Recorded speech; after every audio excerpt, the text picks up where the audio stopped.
Welcome to the Explainer. Okay, we have got a truly wild situation to unpack today. We're diving deep into the sudden, chaotic breakup of a massive 20-year robotics partnership.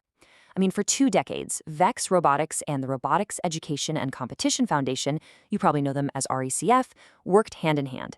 Together, they built literally one of the largest competitive robotics ecosystems in the entire world.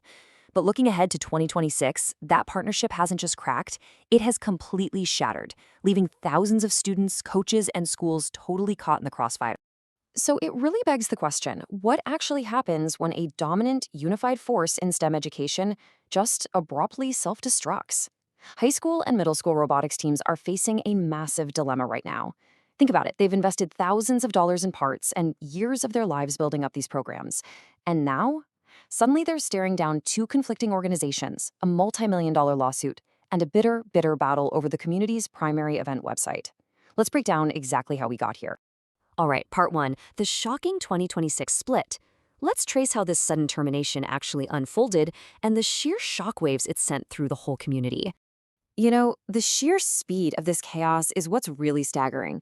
This entire thing unraveled in just a matter of weeks. It started quietly on April 28th when a massive lawsuit was filed completely under the radar. Then, on May 10th, boom, VEX sends an email directly to event partners officially ending the relationship. But on that exact same day, RECF turns around and announces they're just launching their own independent season. By the very next day, May 11th, the community realizes the main event registration website is suddenly redirecting to different servers. Talk about absolute community whiplash. And if anyone thought this was just a rumor, the split became absolutely undeniable with this definitive quote. It was sent directly to event partners by VEX co-founders Tony Norman and Bob Mimlich, and it's incredibly blunt. It just reads, VEX Robotics has ended its relationship with the Robotics Education and Competition Foundation. Just like that, this corporate divorce was official, it was highly public, and there was absolutely no going back. So what's VEX's game plan moving forward without REF? Well, they announced a totally new strategy. They're partnering with a newly established nonprofit called the Global Robotics and Science Foundation. They brought in Vince Bertram as president to oversee the events, and they're promising a return of event partner grants, plus making improvements to the tournament manager software. Basically, VEX is making a huge promise to the community that they can bring all event management smoothly in-house. Moving on to part two, the $10.3 million lawsuit. Because let's be real, behind almost every messy corporate divorce, there's usually a massive financial dispute hiding in the background. $10.3 million. Let that number sink in for a second, because it's huge. This is the exact sum VEX claims they are owed by RECF. According to public court filings down in Hunt County, Texas, the staggering amount of money is the actual driving force behind this entire split. Let's look at how that breaks down based on VEX's legal petition. Over a period spanning from 2022 to 2026, VEX says they billed RECF a total of roughly $14.3 million for robotics products. The lawsuit states that RCF paid about $3.9 million of that. So do the math, and that leaves a remaining balance of $10.3 million. And VEX claims those damages are just continuing to tick up. So the whole legal foundation of VEX's lawsuit hinges on a breach of contract. VEX is basically alleging that RECF failed to remit payment for VEX products according to their standard published pricing. In plain English, VEX claims they supplied the gear for the competitions and RECF simply stopped paying the bills. Now, it's really important to remember here that we are simply reporting VEX's filings right now. The community is still eagerly waiting to see how RECF officially defends against these claims in court. Which brings us to part three. The battle for RobotEvents. Because while the lawyers are fighting over the millions, there is a literal digital custody battle raging right now over the community's main platform.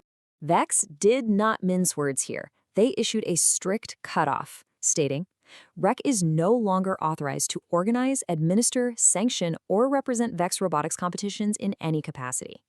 They even went in and explicitly updated their game manuals to clarify that proprietary games, like the current ones Override and Level Up, are their exclusive intellectual property. Basically, VEX is saying if a team wants to play the official game, they absolutely must do it through VEX. But then, almost immediately, we get this defiant contradiction from RECE. Their official website drops a statement declaring the RECF's VEX Robotics competition season will open on June 1st, 2026. I mean, wow. This instantly created back-to-back conflicting realities for the users. Everyone was asking, how on earth can RECF host a VEX season if VEX literally just banned them from doing exactly that? And the confusion completely peaked with this highly contested digital tug-of-war. For years and years, teams have used RobotEvents.com to register for everything. Suddenly, RECF, who actually owns the domain name registry, redirected RobotEvents.com to their own independent servers. In response, VEX called this unauthorized and told all their teams, hey, use this brand new portal instead, events.vex.com. For a few wild days, teams literally did not know which website to log into to plan their year. Part 4. A Tale of Two Leagues. This whole situation now presents two completely competing futures, creating a massive practical shockwave for the students, parents, and coaches who suddenly have to pick a side. It's really a split right down the middle. On one side, you have VEX and Global Robotics. They hold all the rights to the proprietary official games, and they strictly enforce rules requiring teams to use official VEX hardware. On the other side, RECF is pivoting hard. To survive without that official VEX support, they are allowing teams to use the VEX parts they already own, sure, but they are newly introducing massive hardware autonomy. We're talking the freedom to use 3D printed parts and even custom hardware. It's a totally different philosophy. So teams are staring down a really tough choice. If a team wants that traditional official pathway to the VEX World Championship, plus access to those event grants, well, they have to stick with VEX. But if a team has spent years frustrated by strict hardware limitations and they really want the engineering freedom to 3D print their own custom mechanisms, RECF's new Rogue League is looking incredibly appealing right about now. Let's bring it all home with Part 5, what teams do next.